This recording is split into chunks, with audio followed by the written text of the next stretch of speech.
It was a moonless night when 5 friends, Eddie, Carla, James, Lily, and Fred, stood at the gates of the infamous haunted mansion. Legends spoke of eerie sounds and mysterious disappearances, but the group decided to brave it anyway, convinced it would make for an epic story to tell over future campfires. The moment they stepped inside, the massive wooden door slammed shut behind them. Fred jumped. Was that the wind, or are we not alone here? James, shaking off the chill, joked, "Relax, Fred. It's probably just a draft, or the ghost of some poor bloke who couldn't solve algebra." As they wandered deeper into the dimly lit foyer, the group heard a whispering voice echoing through the corridor. "Solve the riddles to find what you seek, or this house will hold you for longer than a week." Before anyone could utter a clever retort, the floorboards creaked and everyone was whisked away into separate rooms, each with its own eerie charm and a riddle to solve. Eddie found himself in a library filled with books and a raven perched ominously on a bust. The riddle on the wall read, "I speak without a mouth and hear without ears. I have no body, but I come alive with the wind." Eddie pondered, eyes darting from the books to the bird, muttering to himself until he exclaimed, "An echo? It's an echo!" And with his answer, a hidden door opened, revealing a tunnel. Meanwhile, Carla was in a kitchen with utensils magically floating mid-air.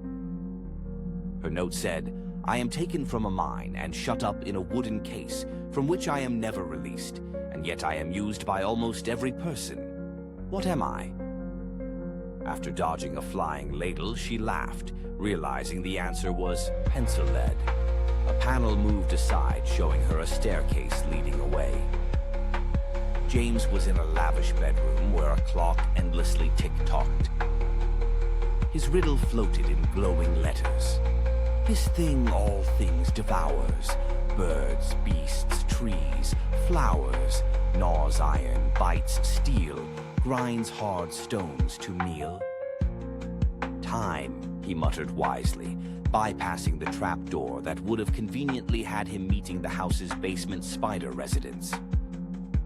Lily, trapped in a conservatory with an out-of-tune piano, faced her challenge. "The more of this there is, the less you see. What is it?" With a mischievous grin, she answered, "Darkness," and was granted an escape by way of a twinkly, magical passage. Fred, in a room full of mirrors, faced the most perplexing question of all. What can run but never walks, has a mouth but never talks, has a bed but never sleeps, has a head but never weeps? Pacing back and forth, he tripped over a pedestal and had a revelation as he lay on the floor. "A river, it's a river," he declared. Reunited at last in the courtyard, each holding a trinket, granted as proof of solving their puzzle, the friends chuckled at the haunted house adventure.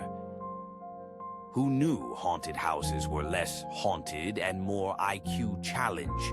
James laughed, tossing his trinket in the air and catching it. Eddie smugly adjusted his jacket. "Looks like we can check get separated in a seemingly sentient house and solve riddles off the bucket list." Carla folded her arms, grinning.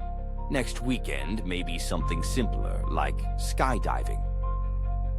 The friends strolled back under the moonless sky, the haunted house creaking in the distance, possibly wondering when its next batch of puzzle solvers might arrive.